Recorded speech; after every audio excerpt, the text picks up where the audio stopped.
Gracias, Álvaro. Amigos televidentes, tenemos hoy a nuestro invitado de casa, el doctor Carlos Núñez, que él es especialista en cirugía de tórax. Bienvenido, doctor, a la revista. Muchísimas gracias nuevamente por la invitación. Hoy vamos a hablar, amigos televidentes, sobre un tema que afecta a la población mundial y es una enfermedad que a través de la historia ha tenido una prevalencia bastante alta, como lo es la tuberculosis pulmonar. La mayoría de las personas piensan que únicamente tiene manejo médico. Para iniciar siempre el manejo es médico con tratamientos del tipo streptomicina y es importante que a través de la historia sepamos que desde 1882 se descubrió esta bacteria que se llama Mycobacterium tuberculosis y fue hasta 1943 en Estados Unidos que se descubrió el primer fármaco para tratar esta patología. La mortalidad anteriormente era muy elevada, de 9 infectados morían aproximadamente 7. Afecta más a los varones y a nivel mundial para el 2020 habían 9.9 millones de casos, 5.5 correspondían al sexo masculino, 3.3 al sexo femenino y 1.1 a los niños. Es alarmante esta cifra, doctor, y para iniciar sabemos que existen un sinnúmero de factores de riesgo, pero ahorita vamos a adecuarlo a decir cuáles son los factores de riesgo que indican que hay un fracaso del tratamiento y que van a requerir un tratamiento quirúrgico a este tipo de pacientes. Bueno, gracias por la invitación para hablar acerca de la tuberculosis. En principio, tuberculosis es eminentemente médico su tratamiento y sus complicaciones son las que terminan en cirugía, sea las secuelas post-tuberculosis o tuberculosis multidrogoresistente. Aquí es importante mencionar que el tratamiento es prolongado, 6 meses, y el paciente debe estar consciente de no abandonarlo, porque al abandonar el tratamiento incrementa la probabilidad de resistencia al Mycobacterium tuberculoso, y eso sí es un problema de salud pública. En 2013 se lanzó la alerta epidemiológica por OPS-OMS, se pensaba que tuberculosis estaba controlada, pero ante la pandemia que tenemos nosotros de sobrepeso, obesidad, prediabetes, diabetes y VIH, entre otras cosas, incrementó el número de casos de tuberculosis. Esto hace entonces que aparezca nuevamente en la palestra de la humanidad la necesidad de darle manejo. Es importante, como usted decía, estar pendiente de factores de riesgo, pacientes diabéticos, pacientes obesos, pacientes desnutridos, la vida en hacinamiento tiene un riesgo incrementado de presentar tuberculosis. En nuestro medio prácticamente todos hemos tenido contacto en algún momento con el Mycobacterium tuberculoso, pero nuestro sistema inmune es capaz de poder encapsularlo y poder detener el problema. ¿Puede ocurrir tuberculosis asintomática y luego encontrar secuelas de esa tuberculosis? Sí puede ocurrir, en la mayoría de los casos. Sí, hasta el 60% más podrían curar espontáneamente, pero producen destrucción pleural y destrucción pulmonar, que son las cosas que hay que evitar. ¿Cómo evitarlo? Detectando tempranamente, número 1, y número 2, cumpliendo con el tratamiento antifímico o antituberculoso. Ahora, ¿dónde es que juega un papel la cirugía de tórax? En 2 sitios particulares. Uno, en un paciente con tuberculosis activa que tiene algo que nosotros llamamos tuberculosis multidrogoresistente y que con una buena reserva funcional del paciente y una lesión localizada, después de estar al menos 4 meses con tratamiento y persistir todavía positivo al hacer la prueba de expectoración, tener que remover la lesión para poder optimizar el tratamiento en ese paciente. Y en el otro grupo de pacientes son aquellos que sí ya tuvieron tuberculosis y que, como los malos amores, les dejan cicatrices en el alma. La tuberculosis deja cicatrices en el pulmón, puede dejar lesiones cavitadas o huecos que se terminan llenando de hongo y predisponer a sangrado, por ejemplo. Bronquiectasia, que es los bronquios agrandados excesivamente y que pueden producir infecciones a repetición o sangrado.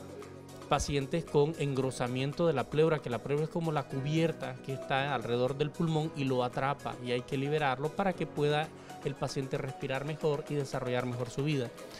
Y hay casos en los que incluso se puede producir algo que llamamos síndrome de destrucción pulmonar, o parte del pulmón se destruye por completo, predispone a sangrado, predispone a infecciones, cansa al paciente y en ese caso es necesario incluso a veces remover todo un pulmón.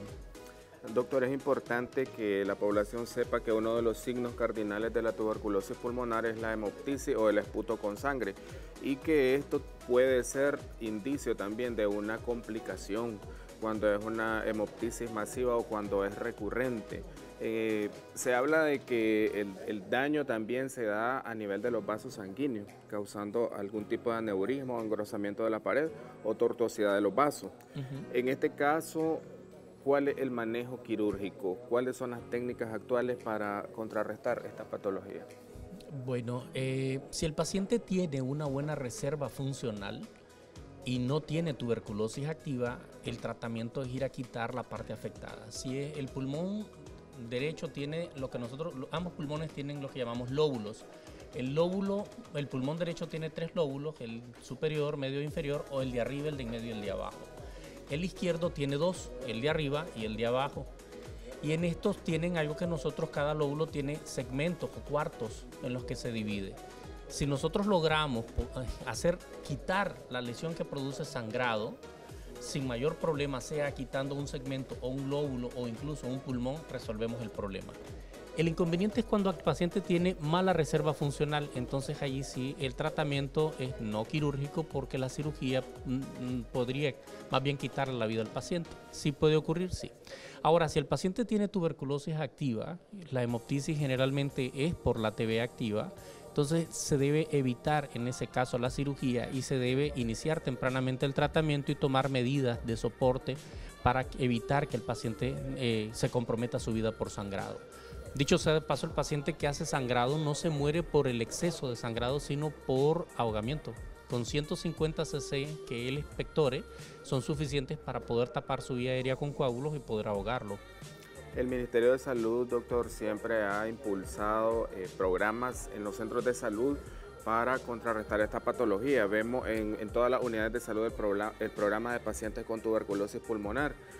Y como usted bien lo decía, el tratamiento es largo. Hay una etapa que es supervisada de 2 meses y los otros 4 meses hay que cumplir también el tratamiento porque si no va a haber fracaso en esto. También es importante que la población sepa que los exámenes de control después del tratamiento indican que hubo ya una curación de la enfermedad. En este caso, cuando a usted le refieren a un paciente con hemoptisis recurrente, me imagino que usted siempre pide el control de esos exámenes para ver si el paciente aún está positivo. En este caso, no habría indicación de cirugía.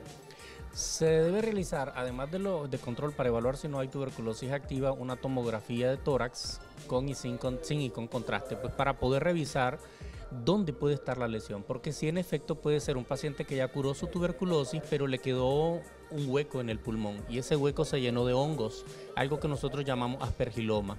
Y en esa condición particular, en esa presentación especial de hongo en el pulmón, solo se cura con cirugía y por ley hay que ir y remover la parte del pulmón afectada. O el sangrado puede ser secundario, algo que llamamos bronquiectasias, como decíamos hace un rato en el programa. Y entonces los bronquios se agrandan y se produce, como bien lo comentó usted, doctor, algo que se llama tortuosidad de los vasos sanguíneos y se tienden a romper. Y al romper se produce un sangrado que compromete la vida del paciente y es necesario ir y remover esa lesión para poder controlar el sangrado. Es importante también, doctor, que la población esté enterada de que esto es una patología que afecta al núcleo familiar, porque si hay un infectado tienen que tomar las medidas de precaución necesarias y evitar pues la diseminación de esta patología. ¿Cuáles son esas recomendaciones que usted da a nuestros amigos televidentes para evitar complicaciones como tal por causa de esta enfermedad? Bueno, aquí cabe mencionar, es el paciente que tiene el examen de expectoración positivo el que nosotros debemos aislar. Cubreboca todo el tiempo, él y su familia al contacto, comer, o sea, no mezclar platos, vasos, cucharas y esas cosas. En ese caso el paciente es el que debe estar, digamos, con aislamiento respiratorio, con un área ventilada, ventanas abiertas que permita que circule el aire y reducir la probabilidad de que quede encapsulado y evitar el hacinamiento en la medida de lo posible. Pero hay formas de presentación de la tuberculosis en las que, aunque tiene tuberculosis el paciente, tiene negativa la prueba. Entonces hay unas formas particulares como la tuberculosis que le decimos miliar, que al ver la radiografía de tórax, vemos un montón de imagen que sugiere como en migas de pan, o el paciente que tiene algo que llamamos árbol en brote, son pacientes que generalmente tienen negativa la prueba. A diferencia, el paciente que tiene un hueco en el pulmón con tuberculosis activa es altamente positivo.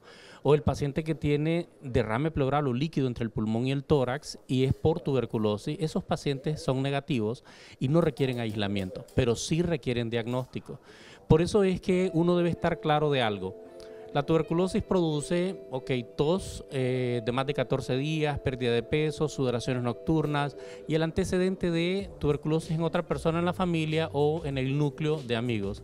En ese caso hay que hacerse una placa de tórax porque la prueba puede salir negativa, pero no quiere decir que no tenga tuberculosis.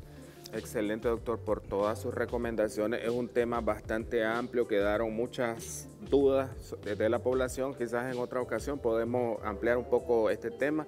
Queríamos saber sus números de contacto y dónde atienden. Atiendo en el Hospital Metropolitano Vivian Pelas, estamos ahí para servirles o se contactan conmigo al 8560-5688. Gracias, doctor, una vez más por su valioso tiempo y esperamos tenerlo en futuras ocasiones aquí en su revista Primera Hora. Continuamos con más amigos televidentes al otro lado del estudio que ya está listo el gran llamo.